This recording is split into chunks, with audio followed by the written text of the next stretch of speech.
त्र्यम्बकं यजामहे सुगन्धिं पुष्टिवर्धनम् उर्वारुकमिव बन्धनान् मृत्योर्मुक्षीयमामृता।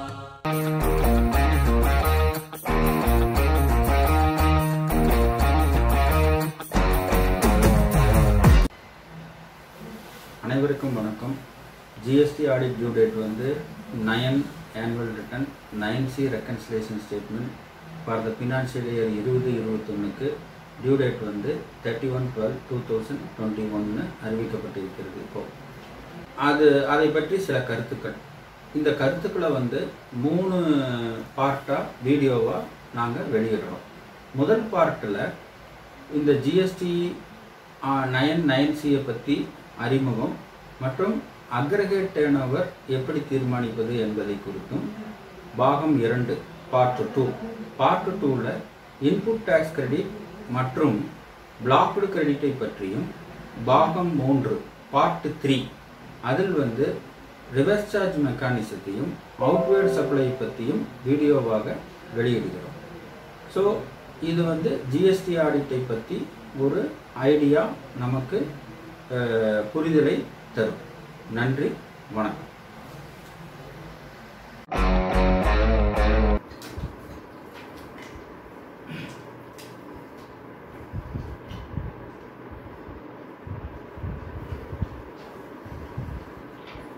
GST audit limit போன வருஷம் சீனியர் சார் அப் டு இந்த கோடிங் 9C அந்த மாதிரி ஏதாவது சொல்லி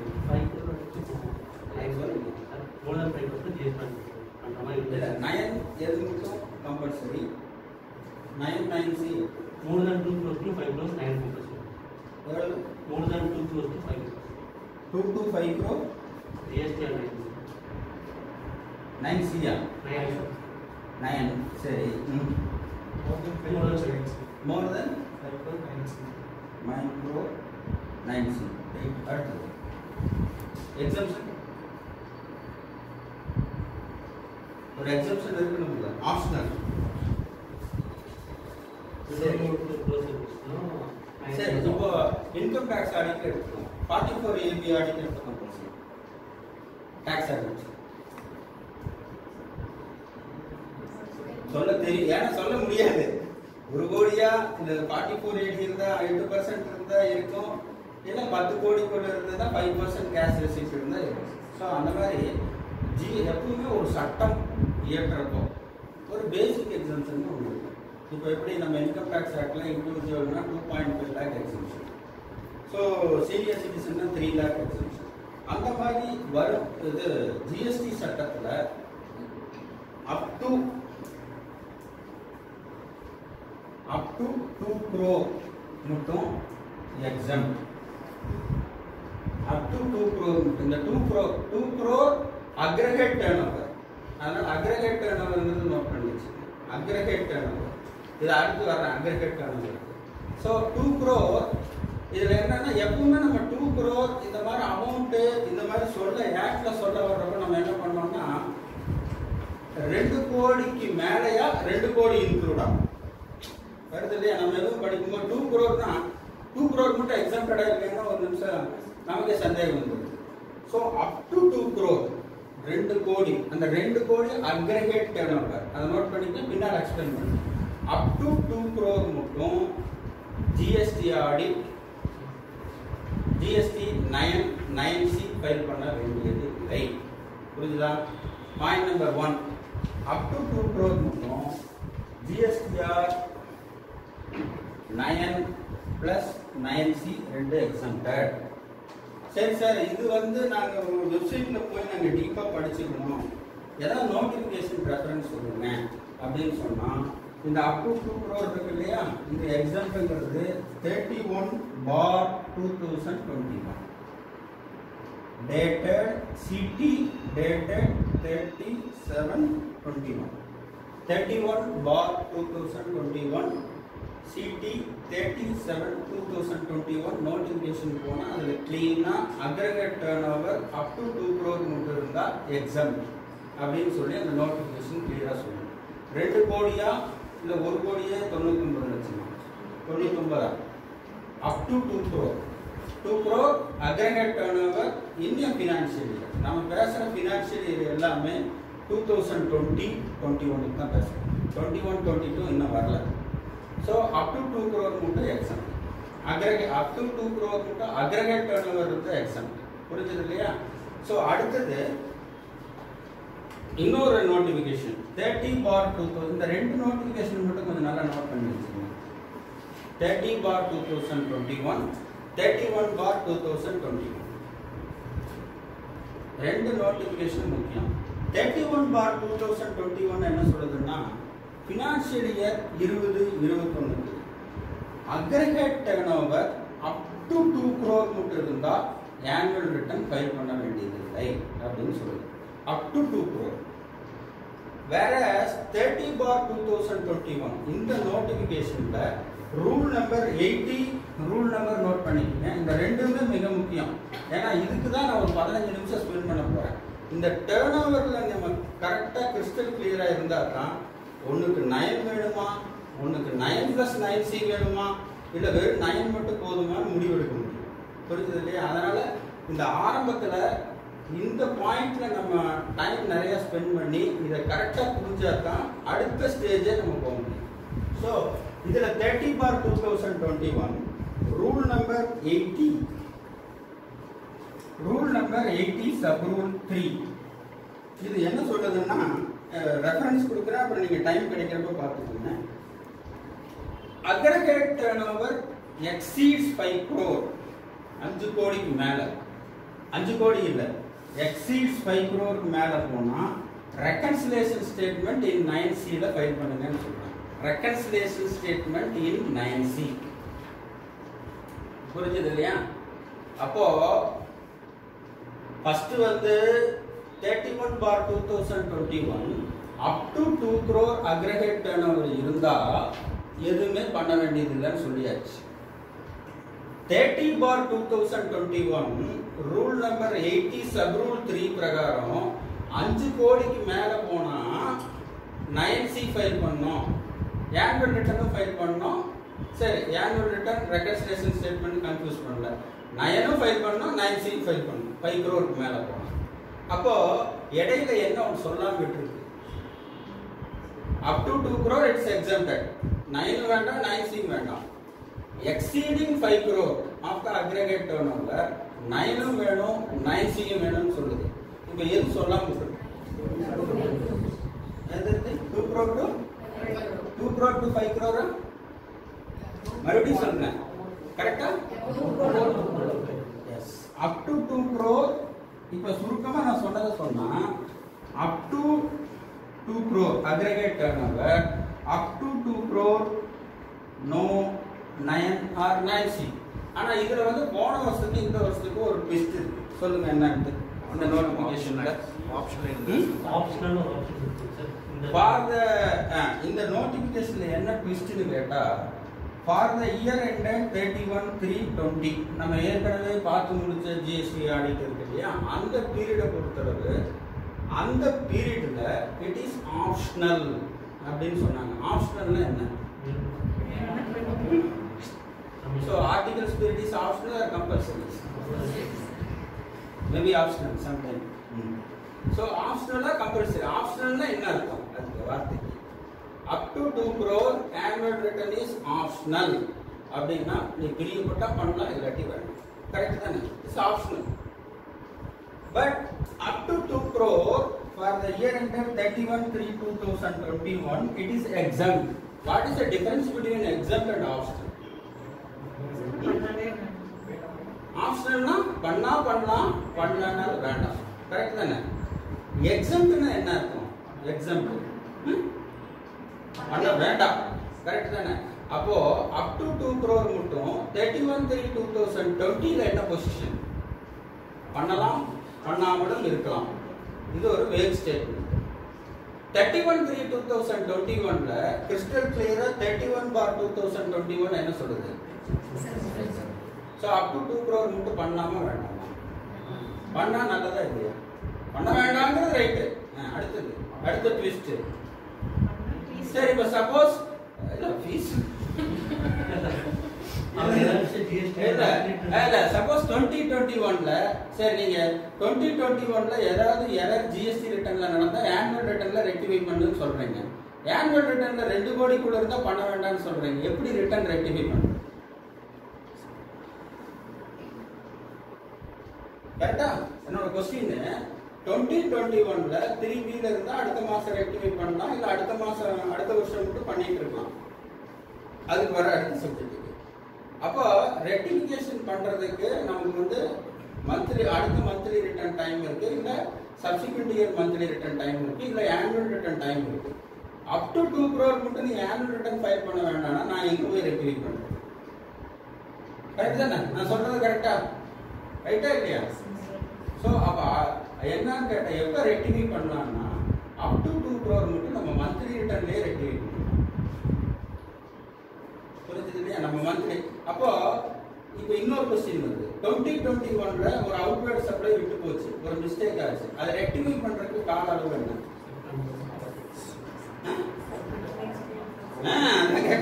அவுட்வேர்ட் சப்ளை இருக்கு, ஒரு 100 ரூபாய் சேல்ஸ் அப்பா 2021ல 100 ரூபாய் சேல்ஸ் மறந்துட்டான். அதுல அதை ரெக்டிஃபை பண்றதுக்கு இன்னைக்கு தான் கண்டுபிடிச்சிருக்கோன்னு வை, பரவாயில்ல. பட் ரெக்டிஃபை பண்றதுக்கு கால அளவு என்னங்கிறது தெரியணுமில்ல. கால அளவு என்ன? ஒரு 2021ல ஒரு சேல்ஸ் 1000 ரூபாங்கிறத 100 ரூபான்னு போட்டீங்க, இப்படி மிஸ்டேக் வச்சுங்க. 1000 ரூபாய் ஒரு சைபருக்கு வேல்யூ இல்லைன்னு விட்டீங்க, 900 ரூபாய் இருக்கு. 900 ரூபாய் ரெக்டிஃபை பண்ண கால அளவு என்ன சொல்லுங்க. அப்புறம் தான் நான் அதுக்குள்ள இருக்காங்கிறத பார்க்க முடியும். கால அளவு என்ன என்னது? எப்ப வேணா பண்ணலாம். ஸோ எல்லாரும் ஒன்று தெரிஞ்சுங்க, ஒரு வருஷத்துல நடக்கிற மிஸ்டேக் அல்ல ஒரு பீரியட்ல நடக்கிற மிஸ்டேக், அவுட்வேர்ட் சப்ளைல மிஸ்டேக் இருந்தா அதை ரெக்டிஃபை பண்றதுக்கு கால அளவே கிடையாது. இன்புட் எடுக்கிறதுக்கு தான் September time. So outward supply அவன் பிடிக்கிறதுக்கு முன்னால் கட்டியிருந்தா போதும். கரெக்ட் தானே? அவன் பிடிச்சா பெனால்ட்டி வரும், அவன் பிடிக்கிறதுக்கு முன்னால் எப்போ வேணா கட்டலாம். ஸோ அப்போ 2021 நான் என்ன மீன் பண்றேன்னா 2021 தப்ப 21 22லையும் கட்டலாம், 22 23லையும் கட்டலாம், 23 24லையும் கட்டலாம். ஆனா டிபார்ட்மெண்ட்ல இருந்து இன்ஸ்பெக்ஷன் வரக்குள்ள கட்டிட்டா நானா கண்டுபிடிச்சு கட்டினா பெனால்ட்டி இல்ல, அவன் கண்டுபிடிச்சு சொல்லி கட்டினா பெனால்ட்டி. புரிஞ்சது இல்லையா? சோ 2021 மிஸ்டேக் எந்த பீரியட் மட்டும் ரெக்டிஃபை பண்ணலாம் சொல்லுங்க. கால அளவு எப்ப வேணா பண்ணலாம். Sky is the limit. At least அடுத்த ஆள் பிடிக்கிறதுக்கு முன்னாடி நம்ம கட்டிடலாம். கரெக்ட் தானே? அடுத்த ஆள் பிடிக்கிறதுங்கிறது ஆனுவல் ரிட்டர்னுக்கு அப்புறம் தான் வரும். சோ புரிஞ்சது இல்லையா? இன்புட்டுக்கு டைம் இருக்கு, அது நான் பின்னால வரேன். சோ அப் டு 2 crore மட்டும் இட் இஸ் எக்ஸம்ப்டட். சரியா? Point number 1. 2 crore 1 rupee இல்ல 2 crore 1 paisa வெச்சுக்கோ. 2 crore 1 paisa up to 5 crore இல்ல 499 அதுதான் அடுத்தது. 5 crore 5 crore மட்டும் எது ஃபைல் பண்ணா போதும்? 9. above 5 crore மேல என்ன பண்ணனும்? 9C. So up to 2 crore no 9 no 9C. 2 crore to 5 crore correct? 2 crore to 2 crore 1 paisa to up to 5 crore 9 மட்டும் பண்ணா போதும். 5 crore 1 paisa to above 9 plus 9C. 1 இது பாயிண்ட் கிளியரா புரிஞ்சிருச்சு. அடுத்த பாயிண்ட் 31/3/2020 இல்ல up to 2 crore it is optional. 31/3/2021 it is exempt. Optional is different, exempt is different. Point number 2. Above in excess of 5 crore for the year ended 31/3/2020 it has to be certified by the chartered accountant and cost accountant in practice. So 5 கோடிக்கு மேல போனா அவர் வேற எங்கேயும் போக முடியாதுன்னு வந்தாங்க. உங்களோ இல்ல cost accountant இன் practice பாருங்க. இந்த வருஷம் above 5 crore CAICWA சர்டிஃபை பண்ண வேண்டிய அவசியம் இல்லை, செல்ஃப் சர்டிஃபை பண்ணா போதும். புரிஞ்சுதா? என்ன டிஃபரன்ஸ் வந்திருக்கு போனஸ் இந்த வருஷம்? ஃபர்ஸ்ட் சொல்லுங்க. அப் to 2 crore exam 2 crore to 5 crore இல்ல 2 crore 2 crore to what 2 crore 1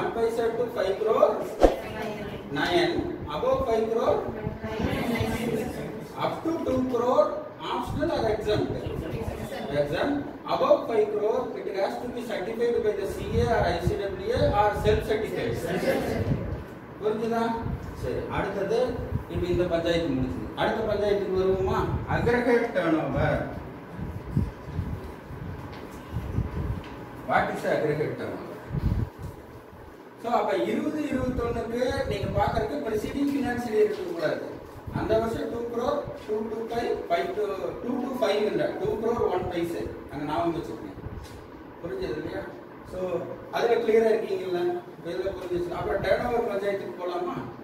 aggregate turnover. அடுத்த வார்த்தை வந்து நான் அக்ரிகேட் டர்ன்ஓவர் சொல்றேன். சட்டம் என்ன சொல்லுதுன்னு பார்ப்போம். சட்டம் சொன்னதுக்கு அப்புறம் இந்த 2 கோடி 2 கோடி 2 கோடி ஒரு பைசா 5 கோடி 5 கோடிக்கு மேலங்கிறதுல கரெக்டா இருக்கு சார். அந்த டர்ன்ஓவர்ல என்ன கொண்டு வரணும் அப்படிங்கறத பார்ப்போம்.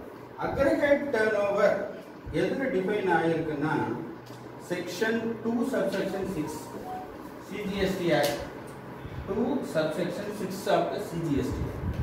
அதுல வந்து என்ன சொல்லி இருக்குன்னா ஒண்ணு சொல்ல எல்லாமே இருக்குன்னு சொல்லி இருக்கு. exempted supply, it is included taxable supply, exempted supply, export of goods other than the reverse charge. நான் அது படிக்கிறேன் ஒரு டைம்.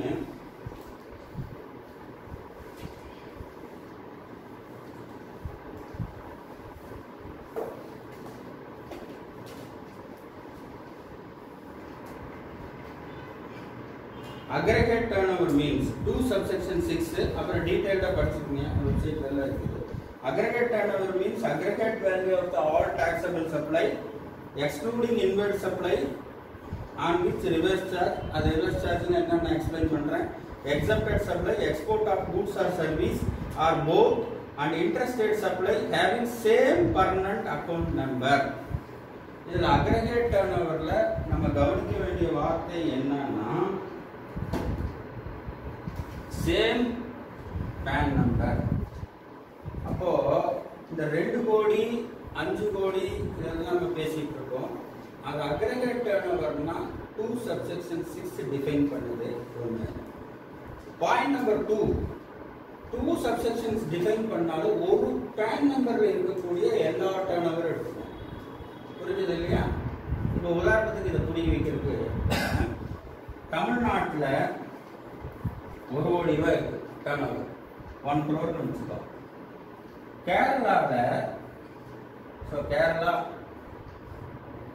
கேரளாவில் வந்து ஒரு 1 crore இருக்குன்னு வச்சுக்கணும். 1.2 crore வச்சுக்கணும். 1.2 crore. These 2 states are under same umbrella PAN number because PAN number is all over India. It's common for, it's not different for state to state. It's common for India.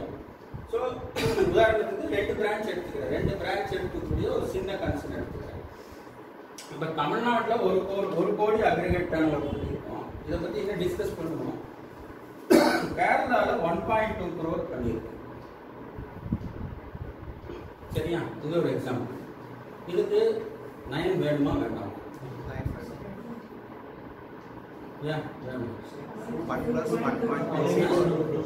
இல்ல இது தமிழ்நாடு எடுத்தா ஒரு 2 கோடி கீழே தான் இருக்கு. Example வந்து அது 1.2 crore இருக்குல்ல, எக்ஸாம்பிள் வந்து இல்லையா சார்? below 2 crore-னா எக்ஸாம்பிள் தானே வரணும். இது 1 கோடி கீழே இருக்குது, அது 1 கோடி கீழே இருக்கு. 1 கோடி 2ல 1.2 இருக்கு. அப்போ இந்த value of turnover 2 crore 5 crore இதெல்லாம் டிசைட் பண்றதுக்கு PAN நம்பர்ல அப்போ 1 எடுத்துக்கணுமா இல்ல 1.2 எடுத்துக்கணுமா 2.2 எடுத்துக்கணுமா? ஏன்? சோ சேம் PAN நம்பர் இருக்கிறத கண்டுபிடிக்கணும். அப்போ நம்ம தமிழ்நாட்டில் இருக்கிற டர்ன்ஓவர் மட்டும் வச்சுட்டு முடிவு பண்ண முடியுமா? முடியாது. சோ புரிஞ்சது. பாயிண்ட் இஸ் தட் இந்த 2 கோடி 5 கோடி தீர்மானிக்கிறதுக்கு என்ன டிசைட் பண்ணணும்? All over PAN. அப்போ ஒருத்தர் வந்து தமிழ்நாட்டில் மட்டும் இருந்தாங்க 1 கோடி கொடுங்கன்னா உங்கள் வேலையெல்லாம் ஆகாது. நீ என்னென்ன இருக்கோ உன்னோட பேலன்ஸ் ஷீட்டை கொடு. ஆல் ஓவர் இந்தியா என்ன PAN நம்பர்ல ஆயிருக்கோ அதை வச்சு நம்ம டிசைட். ஸோ இப்போ ஆல் ஓவர் இந்தியா 5 crore ஆச்சுன்னா இது 1 கோடி இருந்தாலும் இது GSTR 9 ஃபைல் பண்ணணும். கரெக்ட்? புரிஞ்சுதா? இந்த பாயிண்ட் இந்த எக்ஸ்பிளனேஷன் போதுமா இன்னும் சொல்லணுமா? கிறிஸ்டல் கிளியரா இருக்கா? அப்போ point number 1 turnover criteria 2 crore 5 crore decide பண்றதுக்கு வந்து பேன் பேஸ்டு தான் போகணும், நாட் ரீஜன் பேஸ்டு போகக்கூடாது. Point number 1. Point number 2, aggregate turn over எடுக்கிறப்போ எக்ஸம்டட் டர்ன் ஓவர் எல்லாம் எடுக்கணும். Taxable turn over, exempted turn over எல்லாமே எடுக்கணும். எக்ஸம்டட் டர்ன் ஓவர்ல இட்ஸே சார் இதெல்லாம் நீங்கள் சொன்னது புரிஞ்சுது, ப்ராக்டிக்கலாக நம்ம எப்படி சார் இதை போகிறது? பட் ஏன் இந்த டர்ன் ஓவர் டிஃபரன்ஸை வந்து நம்ம பெருசாக பேசணும்னு சொல்லுங்க. நம்ம இன்கம் டேக்ஸ் டர்ன் ஓவர் வச்சுட்டு ஜிஎஸ்டியில் எடுத்துக்கலாம் இல்லை? ஏன் இன்கம் டேக்ஸ் 300 சொல்கிறீங்க, அதை அப்படியே ஜிஎஸ்டி எடுத்துக்கலாம் இல்லை? ஏன் இன்கம் டேக்ஸ்ல 10 லட்சம் இருந்ததுன்னா அப்படியே ஜிஎஸ்டியில் வர வேண்டியது தானே? ஏன் அக்ரிகேட் டர்ன் ஓவர் ஒன்றும் பிரச்சனை இல்லை. நான் கேட்குற கொஸ்டின் சார், இன்கம் டேக்ஸ்ல ஒரு டர்ன் ஓவர் போடுறோம் 10 கோடியா 5 கோடியா 2 கோடியா சொல்லலாம், அப்படியே சிம்பிளாக ஜிஎஸ்டிக்கு எடுத்துக்க வேண்டியது. நான் ஜிஎஸ்டி டர்ன் ஓவர் இன்கம் டேக்ஸ்ல இருக்கு. ஏன் அதுல என்ன தயக்கம்? நான் கேட்கறது ஒரே கொஸ்டின். P&L இருக்கு, அதுல டர்ன் ஓவர் இருக்கு, அது தூக்கி அப்படியே ஜிஎஸ்டியில் போட வேண்டியது. அதுல என்ன தயக்கம்? இதுக்கு எதுக்கு ஒரு பஞ்சாயத்து? கரெக்டா? ஏதோ ஒரு காரணம் வேணும். ஜிஎஸ்டி இன்கம் இப்போ டர்ன் ஓவர் 15 நிமிஷத்துக்கு மேல பேசிட்டு இருக்கிறேன். ஏன்னா இந்த டர்ன் ஓவர் தான் முக்கியம். இது வேணுமா வேண்டாமா? ஏன் இப்போ நான் என்னோட கொஸ்டின் என்னன்னா, டர்ன் ஓவர் முடிஞ்சிச்சு, பேன் முடிஞ்சிச்சு, வந்தாச்சு. அடுத்த பாயிண்ட் இன்கம் டேக்ஸ்ல இருக்கிற டர்ன் ஓவர் தூக்கி அப்படியே ஜிஎஸ்டியில போட வேண்டியதானே, என்ன தயக்கம்னு கேட்கிறேன். ஸோ இதுக்கு காரணம் என்னன்னு கேட்டா, principles of income tax is different from principles of GST. புரிஞ்சுது இல்லையா? ஸோ அக்கௌண்டிங் இது கொஞ்சம் புரியுற மாதிரி சொல்லுங்க sir. Income tax principle is different, IT GST principle is different. அது என்னங்கிறத நம்ம பார்ப்போம். இப்போ நம்ம இன்கம் டேக்ஸ் ஸ்டேட்மெண்ட்னா என்னென்னலாம் இருக்கும்? இன்கம் டேக்ஸ்க்கு ஒரு செட்டு கொடுக்குறோம் இல்லையா? இது பிரைவேட் லிமிடெட் வேண்டாம், நார்மல் அசஸியே எடுத்துக்கணும். நார்மலாக ஒரு கிளைண்ட்டு ஒரு ப்ரொப்ரைட்டரி பிஸ்னஸ் அபிராம் ஸ்டீல்னு எடுத்துக்கணும். அதில் என்னென்ன இருக்கும் இன்கம் டேக்ஸ் செட்டுன்னா? இப்போ நான் வந்து லீகல் டெஃபினிஷன்லேருந்து ப்ராக்டிக்கலுக்கு வந்துட்டு இருக்கேன் இப்போ வயசியாக. ஸோ அடுத்தது என்னென்ன இருக்குது? டோட்டல் இன்கம் ஸ்டேட்மெண்ட், டிஏஎஸ் இருக்குமா ஃபர்ஸ்ட் பேஜ். அடுத்தது என்ன? பேலன்ஸ் ஷீட் இருக்குமா? P&L இருக்குமா? ஷெட்யூல்ஸ். இதுதானே நார்மல். இதாக இருந்தால் கேரோ ரிப்போர்ட்டு, நோட்ஸ் ஆன் அக்கௌண்ட்ஸ், அதெல்லாம் வரும். கார்பரேட் விட்டுருங்க. இப்போ டிஏஎஸ், பேலன்ஸ் ஷீட், P&L 3 தான் இருக்கு. இப்போ இன்கம் டேக்ஸில் இந்த செட்டு முடிவு பண்ணியாச்சு. செக்லிஸ்ட் எல்லாம் அப்ரூவ் ஆகி ரிட்டர்ன் எல்லாம் ஃபைல் ஆயிடுச்சு, எல்லாம் முடிஞ்சு இந்த செட்டு மோண்டு இருக்கு. இப்போ நான் என்ன சொல்கிறேன், ஐடி டர்ன் ஓவர் இருக்கு, ஜிஎஸ்டி டர்ன் ஓவர் இருக்கு, ரெண்டு ஒன்று தான் எடுக்கணும்னு சொன்னால் இப்போ நம்ம பேச வேண்டிய அவசியமே இல்லை. அம்மா அந்த P&L இருக்கிறத எடுத்து தூக்கி அப்படி போட்டு அப்படின்னு சொல்லாமா இல்லையா ஆக்சுவலாக? ஸோ தேர் இஸ் அப்போ there is difference between IT turnover and GST turnover. Where the reason is GST is based on separate principle, income tax is based on separate principles because ரெண்டு ஆக்ட். ஸோ எப்போ ரெண்டு act இருக்கோ அப்போ matching principal ஒன்று வேணும். Correct தானே? So அப்போ income tax principal ஜிஎஸ்டியாக இருக்கணுங்கிறது, ஜிஎஸ்டி பிரின்சிபல் இன்கம் டேக்ஸாக இருக்கணுங்கிற அவசியம் கிடையாது. அப்போ இதுல வந்து என்னென்னலாம் டிஃபரன்ஸ் வரும்? இப்போ உதாரணத்துக்கு டோட்டல் இன்கம் ஸ்டேட்மெண்ட் பண்ணீங்கன்னா இன்கம் டேக்ஸ் படிச்சவங்க 5 கட்டு சொல்லுங்கப்பா.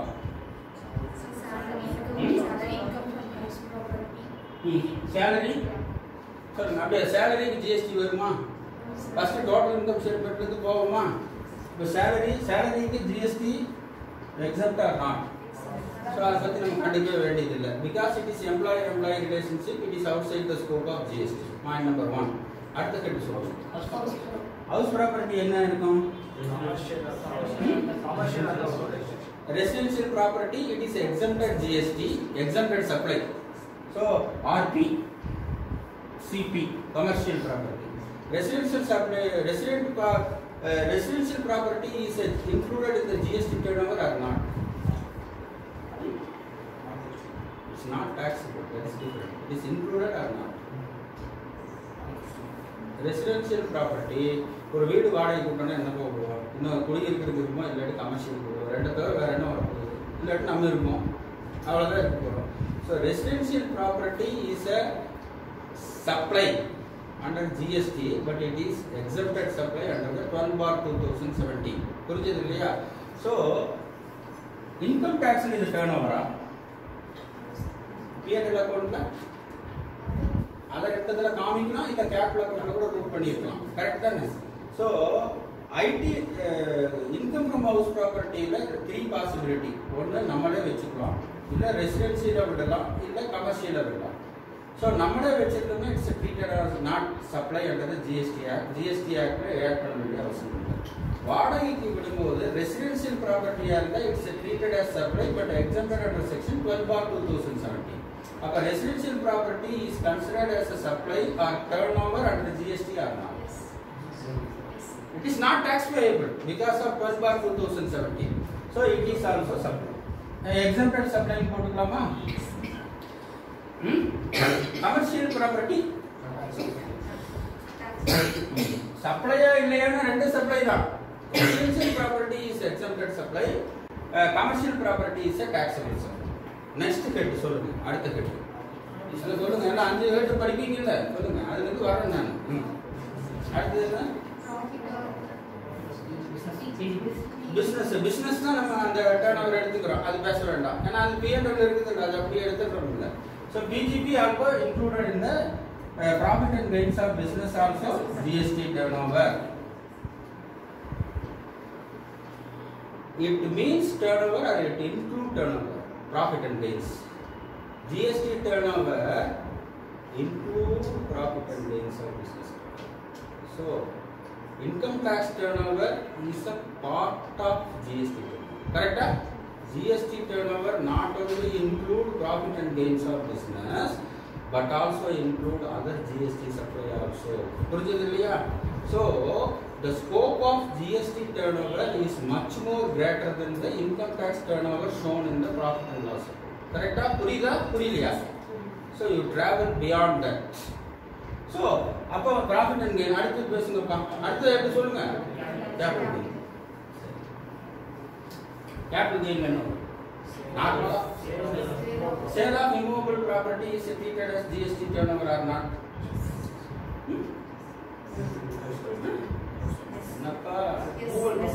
Immovable property, sale of immovable property is treated as supply under the GST. அது exempt or taxable னு அப்புறம் பார்த்துக்கலாம். முதல்ல சப்ளையா இல்லையா? Sale of immovable property is treated as supply or not supply? அப்புறம் taxable இல்லையா அப்புறம் பார்ப்போம். Immovable property is outside the scope of GST. It's because it is subject to stamp act. So immovable property is not within the scope of GST. So capital gain due to immovable property is not considered as a GST turnover. Correct? Because it is not treated as supply. It is out. Immovable property by way of constitution, it is outside the scope of GST. It's not. நீ வரணும்னா வேண்டாம். அது சப்ளையே கிடையாது ஆக்சுவலா. புரிஞ்சுது இல்லையா? So இது புரிஞ்சுதா இங்க? அதே மாதிரி shares and debentures outside the scope of supply, because goods definition in the GST Act excludes shares and mutual funds money. So shares, mutual fund, capital gain வந்து GST கண்டுக்கணுமா வேண்டாமா? ரைட், வேண்டாம், கண்டுக்க வேண்டாம். அதை தவிர வேற ஏதாவது கேபிட்டல் கெயின்ல ஜுவல்லரி விற்கிறோம், வேற ஏதாவது கேபிட்டல் கெயின் வந்து கண்டுக்கணும். ரைட்டா? அடுத்த கட்டி சொல்லுங்க. அதர் சோர்சஸ்ல என்ன வரும்? இன்ட்ரெஸ்ட், எஃப்டி இன்ட்ரெஸ்ட், இன்ட்ரெஸ்ட்னு வெச்சுக்குவோம், தப்பு இல்லை. இன்ட்ரெஸ்ட், டிவிடெண்ட், அப்புறம் வேற என்ன வரும்? Commission income. சரி, போட்டுக்கலாம். இவ்வளோ தானே வரும். மேக்ஸிமம் வந்து நம்ம ஆப்ஷன் எடுக்கிறது இந்த இன்ட்ரெஸ்ட். கமிஷன் ஏதோ ரேர் கேஸ். ஸோ இப்போ வாங்க, principles. IT turnover you take from P&L account. Correct, no? P&L account. Correct? Income tax P&L தான் எடுப்பீங்க. அதில் வந்து சேலரி சேர்க்கணுமா சேர்க்கக்கூடாது? அப்படியே வாங்க, ட்ராவல் ஆகிட்டே வாங்க. சேலரி சேர்க்கணுமா சேர்க்கக்கூடாது? ஏன் சேர்க்கக்கூடாது? Outside the scope of GST. Correct தானே? அடுத்தது வந்து என்னது? House property. ஹவுஸ் ப்ராப்பர்ட்டியில் ரெசிடென்சியல் ரெண்ட் விட்டுருந்தா ஜிஎஸ்டி டர்ன் சேர்த்தணுமா இல்லையா? எக்ஸம்ப்டட் சப்ளைனாலும் it's part of aggregate turn over. Correct தானே? அடுத்து கமர்ஷியல் ரெண்ட். ஸோ சப்ளைங்கிறது ஒத்துக்கிறீங்க, அப்புறம் பஞ்சாயத்து அப்புறம் பார்த்துக்கலாம். சரியா? Taxable supply. So profit and PNL அக்கௌண்ட்லேருந்து ஃபிகரை எடுத்து சேலரி வராது. அப்போ டோட்டல் இன்கத்தோட நீங்கள் வச்சு செக் பண்ணணும். ஸோ அப்போ ரெசிடென்சியல் ப்ராப்பர்ட்டி ரெண்டாக இருந்தால் இது எக்ஸம்ப்டட் சப்ளை, இது டாக்ஸபிள் சப்ளை. நெக்ஸ்ட் வந்து அடுத்த ஹெட் சொல்லுங்கப்பா. இது ப்ராஃபிட் அண்ட் கெயின்ஸா? அது வந்து இது மேலேயே போட்டோமா? ரைட். அடுத்தது capital gain. Capital gain other than the immovable property and shares and security is maybe deemed to be maybe deemed தான் சொல்கிறேன். ஏன்னா அது என்னங்கிறது நம்ம கேபிட்டல் கெயினை பொறுத்த சொல்லணும். So capital gain maybe other than the immovable property part of the aggregate turn. Other sources interest இருக்கு, டிவிடெண்ட் விட்டுருங்க, இன்ட்ரெஸ்ட் சொல்லுங்க. It is a supply or not? First, supply. Taxable supply or not? So, interest is exempted supply. Correct na? அப்ப எங்க இருந்து travel ஆகி போறோம்? ID PNL இருந்து எடுத்து இதெல்லாம் சார் ஐடி பிஎன்எல்லே உங்களுக்கு இன்ட்ரெஸ்ட் டிவிடெண்ட்ல கீழே பிஎன்எல்ல மிஸ்செலேனியஸ் இன்கம் வந்துடலாம். Still you add that turn. புரியுதா? புரியலையா? ரைட்டா? ஏன்னா இதுக்கு டைம் நிறைய ஸ்பெண்ட் பண்ணாக்கா அடுத்தது நிறைய போக முடியும். ஸோ தென் சார் இது இப்போ ஆச்சு. அடுத்து பேலன்ஸ் ஷீட் போகிறோம். டோட்டல் இன்கம் ஸ்டேட்மெண்ட் பேசிட்டோம். டோட்டல் இன்கம் ஸ்டேட்மெண்ட்ல எது எதெல்லாம் இன்க்ளூட் பண்ணணும்னு உங்களுக்கு முடிவு தெரிஞ்சிச்சு. அடுத்தது we travel to balance sheet. Balance ஷீட்ல என்ன எடுப்பீங்க? GST turn over. So depreciation statement பார்க்கணும். Sale of fixed assets is not treated as revenue income in the context of income tax act because revenue recognition not include capital goods. Right? இது IT principle correct தானே? But whereas in the context of GST principle it is treated as part of the aggregate turnover. அப்போ balance sheetல வந்து sale of fixed assets வருமா வராதா? வராதா? So இதாச்சா. அப்புறம் PNL balance ஷீட்ல வேற ஏதாவது வருமா? நீ சொன்ன ஒரு கொஸ்டின். ஸோ பேலன்ஸ் ஷீட்ல வந்து அட்வான்ஸ் ஃப்ரம் பேலன்ஸ் ஷீட்ல இருந்து advance from customer, advance from customer for services is included in the GST category because advance for goods is point of taxation is invoice. But advance for services is amount received or invoice received, whichever is earlier is a turnover. So service turnover under the GST point of taxation is in the case of service amount received or invoice raised, whichever is earlier. அப்போ balance sheet என்ன contribute பண்ணுது? Right? Advance for service. அடுத்தது PNL பார்க்க வேண்டாம். So இப்போ எப்படி aggregate turn decide பண்ணுவீங்க? எல்லாம் பிக்சர் பேசியாச்சு. எப்படி டிசைட் பண்ணுவீங்க? ஓனா சொல்லிட்டு வாங்க. பிஎன்எல்லேருந்து ஃபிகர் எடுக்கிறீங்க. சார் அது இன்ட்ரெஸ்ட் டிவிடெண்ட் இல்லைன்னு வச்சுக்கோங்க நம்ம சௌகரியத்துக்கு. பிஎன்எல்லேருந்து ஒரு டர்ன் ஓவர் எடுக்கிறோம். பிஎன்எல்ல சேல்ஸ் வேறு, அவுட்வேர்ட் சப்ளை வேறு. பட் அந்த டெக்னிக்காலிட்டி உங்களுக்கு வேணும். சேல்ஸ் ஃபிகர் அதுலேருந்து எடுக்கிறோம். டோட்டல் இன்கம் ஸ்டேட்மெண்ட் உங்கள் கையில் இருக்குது. அதில் பார்க்குறீங்க சேலரி 5 ஹெட் இருக்கிற மாதிரி நான் பேசுகிறேன். அப்புறம் நீங்கள் எது சூட்டாக எடுத்துக்கணும். இன்கம் டேக்ஸில் பிஎன்எல் இருக்கிற சேல்ஸ் ஃபிகரில் சேலரி சேர்த்துவீங்களா மாட்டீங்களா? சேர்த்துவீங்களா மாட்டீங்களா? சத்தம் வர மாட்டேங்குது. என்னோட சத்தம் தான் பெருசாக இருக்குது. வரல. இன்கம் ஃப்ரம் ஹவுஸ் ப்ராப்பர்ட்டியில் நானே செல்ஃப் ஆக்குபைடு ப்ராப்பர்ட்டி வச்சுருந்தா சேர்த்துவீங்களா மாட்டீங்களா? சரி. ரெசிடென்ஷியல் ப்ராப்பர்ட்டி இருந்தா சேர்த்துவீங்களா மாட்டீங்களா? சேர்த்துவீங்களா மாட்டீங்களான்னு சொல்லுங்க. அப்புறம் டாக்ஸ் கட்டுறீங்களா மாட்டீங்களான்னு அப்புறம் பார்த்துக்கலாம். ஸோ கமர்ஷியல் ப்ராப்பர்ட்டி இன்க்ளூட் பண்ணுவீங்களா மாட்டீங்களா? ரைட். அடுத்த கேபிட்டல் கெயின் வாங்க. பிஜிபி தான் நீங்கள் ஏற்கனவே ஆரம்பிச்சிட்டோம். கேபிட்டல் கெயினில் இம்மூவபிள் ப்ராப்பர்ட்டி சேல் இருந்தால் சேர்த்துவீங்களா மாட்டீங்களா? ஷேர்ஸ் அண்ட் செக்யூரிட்டிஸ் இருந்தால் சேர்த்துவீங்களா மாட்டீங்களா? நகை வித்திட்டா இருந்தா வரும். ஒருவேளை பர்சனல் அசெட்டுங்கிறது விதிவிலக்கு எடுக்கலாம். பட் ஜென்ரலாக வரும். கரெக்ட் தானே? கேபிட்டல். அடுத்து வந்து என்னது? Income from other sources. Interest சேர்த்துவீங்களா மாட்டீங்களா? ஸோ அப்போ இப்போ இதுன்னு என்ன புரியுது? இதெல்லாம் எவ்வளோ பார்க்குறதுன்னு புரியுதா? So interest income tax turn ஓவரை விட ஜிஎஸ்டி டேர்ன் ஓவர் பெருசு. கரெக்டா?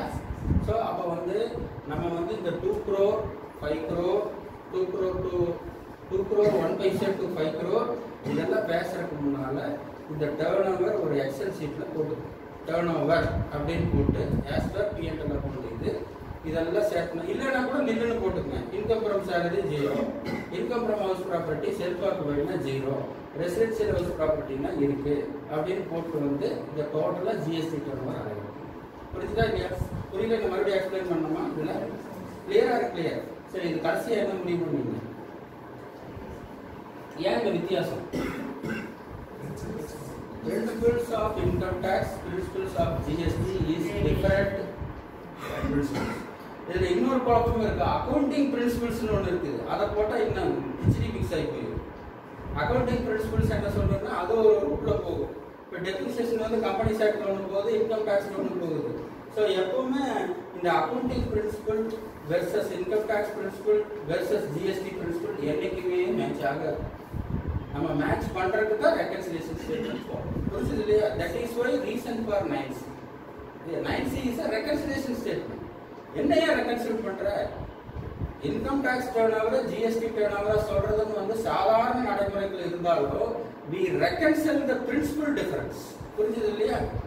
On the face of it நம்ம என்ன பண்ண போறோம்? 100 ரூபாய் இன்கம் டாக்ஸ் இருக்கு, இதெல்லாம் ஆட் பண்ணணும், இதெல்லாம் இது பண்ணணும் அப்படின்னு சொல்லி ஜிஎஸ்டி டேர்ன் ஓவர் வரணும். But on the face of it figure plus மைனஸ்னாலும் அந்த ஃபிகருக்கு ஊடுருவி இருக்கிறது என்ன? ஒவ்வொன்றும் ஒவ்வொரு பிரின்சிபல். புரிஞ்சது இல்லையா? ஸோ சேல் ஆஃப் உதாரணத்துக்கு sale of fixed assets is not considered as a sale as per revenue recognition, but sale of fixed assets is treated as GST term. புரிஞ்சது இல்லையா? ஸோ இந்த ரெக்கன்சிலேஷனுக்காக நம்ம ப்ரிப்பேர் பண்ணுறோம். இது போதுமா? ஏதாவது சொல்லணுமா இதுக்கு மேலே? டைம் ஆயிடுச்சு, போயிடலாமா? அடுத்த டாபிக்கு இல்லை, இது புரிஞ்சுதான் ஏதாவது சந்தேகம் இருக்கு. ஏன்னா இந்த டேர்ன் ஓவர் பிரச்சனை உங்களுக்கு ஒரு எக்ஸல் ஷீட் ஒர்க் பண்ணி டேர்ன் ஓவர்னு போட்டுருங்க. இன்கம் டேக்ஸ் இதெல்லாம் இருக்குது, ஜிஎஸ்டிக்கு இதெல்லாம் ஆட் பண்ணோம், டோட்டலாக இது வந்துருக்கு, இந்த turn over up to 2 crore இருந்தால் வெற்று. இப்போ உதாரணத்துக்கு இன்னொரு உதாரணம் சொல்கிறேன். ஒரு இதில் வந்து 1 crore 80 lakh P&L turn over இருக்கு. ஃபிக்ஸ்டு அசெட்ஸ் வந்து 25 lakh சேல் பண்ணியிருக்காங்கன்னு வைங்க. இதுக்கு 9 வேணுமா வேண்டாம்? ஏன் வேணும்? ஸோ இன்கம் டேக்ஸுக்கு 1.8 போதும், ஆனால் ஜிஎஸ்டிக்கு வந்து 1.8 + 20 2.8. Because sale of fixed assets is not treated as a revenue income as per income tax principle. At the same time, as per GST principle, sale of fixed assets is considered as outward supply. It is treated as part of GST. Okay, crystal clear. அடுத்த subject போலாமா? இதுலயே ஆட்டலாம், அப்படியே கொஞ்ச நேரம் இருக்கலாமா? போலாம் இல்லையா? Clear. So அப்போ point number 1, aggregate turnover include different state turnover under same time number. Number 2, it's include exempted supply, export supply, taxable supply other than the reverse charge. Point number 2. Point number 3, income tax turnover மட்டும் வச்சுட்டு 2 crore 5 crore 5 crore இதை decide பண்ணக்கூடாது. அதுக்கப்புறம் total income statement study பண்ணணும், balance sheet study பண்ணணும். அதுக்கு ஒரு ஷீட்டை போட்டுருங்க, turn over as per GST. இல்லைன்னா கூட 5 கட்டு போட்டு 00ன்னா போட்டு வந்துருக்கு. அது ஒரு ஃபார்மேட் போட்டுறதுக்கு அது போட்டு ஒரு ஃபார்மேட் எங்கிட்ட காமிச்சிரு, எல்லாத்துக்கும் அனுப்பிச்சதா ஸ்டாண்டர்டாக அப்படி வரும். இல்லைன்னா சேலரி இல்லைன்னா 0. ஆனால் அதை அவாய்ட் பண்ண மாட்டோம் இல்லை, செக்லிஸ்ட் மாதிரி ஆயிருக்கும் இல்லை, அந்த மாதிரி போட்டு அப்போ income tax principle turnover GST turn over கொண்டு வந்து கீழே பாட்டம் லைனில் வச்சுன்னா 2 crore 2.5 மேலே இதில் டிசைட் பண்ணும். சரியா? ஸோ இதோட இந்த டேர்ன் ஓவர் பிரச்சனை முடிச்சிட்டோம். இறுதியாக அக்ரிகேட் டேர்ன் ஓவரை பற்றி சில கருத்துக்கள். அப் டு 2 crore மட்டும் டேர்ன் ஓவர் இருந்தால் ஃபார் த ஃபினான்ஷியல் இயர் 2021க்கு 9 எக்ஸம் ஆகும். ப்ரீவியஸ் இயரில் இது 31/3/2020 இது ஆப்ஷனலாக இருந்தது. Exceeding 2 crore up to 5 crore மட்டும் 9 is compulsory. GSTR 9 annual return compulsory. Exceeds 5 crore GSTR 9 annual return மற்றும் GSTR 9C reconciliation statement ரெண்டும் compulsory. ஸோ இதுதான் சுருக்கமான விவரம். நன்றி, வணக்கம்.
எனக்கு இன்னொரு பேர் இருக்கு.